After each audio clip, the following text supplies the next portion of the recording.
எல்லோருக்கும் வணக்கம். இன்னைக்கு பைனாப்பிள் பச்சடி செய்யலாங்க, கேரளா ஸ்பெஷல். இப்போ இங்கே பாத்திரம் வச்சுருவோம், கேஸ் பற்ற வச்சுருவோங்க. பைனாப்பிள் கட் பண்ணி எடுத்துருக்கேங்க, க்ளீன் பண்ணி இந்த மாதிரி சின்ன சின்ன க்யூபாக கட் பண்ணிக்கங்க.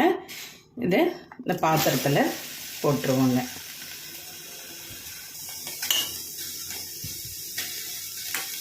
கொஞ்சமாக தண்ணி சேர்த்துப்போங்க.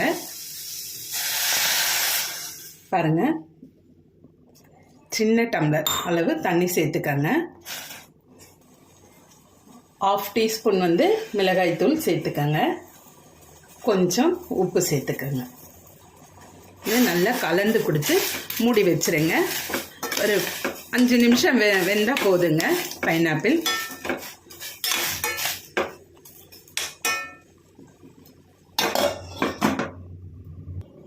ஒரு மிக்ஸி ஜாரில் 2 பச்சை மிளகாய், 1 கப்பு தேங்காய்,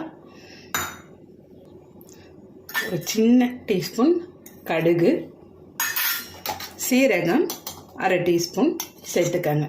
இதை நல்ல விழுதாக பேஸ்ட்டாக அரைச்சி எடுத்துக்கலாங்க. 5 நிமிஷம் ஆயிடுச்சுங்க. இப்போ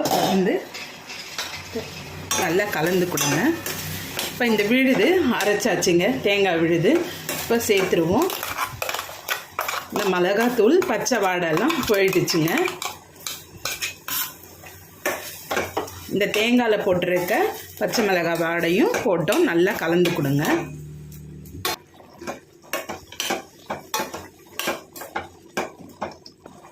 இப்போ 1 கப்பு தயிர் எடுத்து வச்சுருக்காங்க, அதையும் சேர்த்துருவோம். இந்த பச்சடியோட நல்லா கலந்து கொடுங்க. இப்போ நல்லா கொதிக்குதுங்க.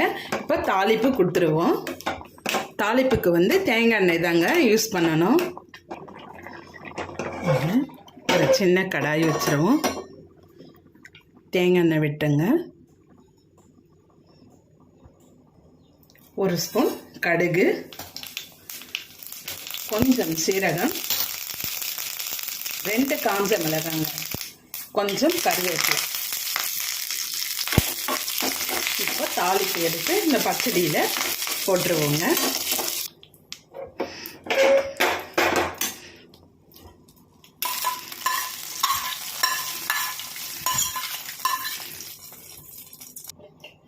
அவ்வளோதாங்க, தாளிப்பு கொடுத்தாச்சு. இப்போ ரெடி ஆயிடுச்சு. நீங்களும் இதே மாதிரி ட்ரை பண்ணி பாருங்கள். உங்களுக்கு இந்த வீடியோ பிடிச்சிருந்தா லைக் பண்ணுங்கள், ஷேர் பண்ணுங்கள், கமெண்ட் பண்ணுங்கள். மறக்காமல் சப்ஸ்கிரைப் பண்ணுங்கள். தேங்க்யூ.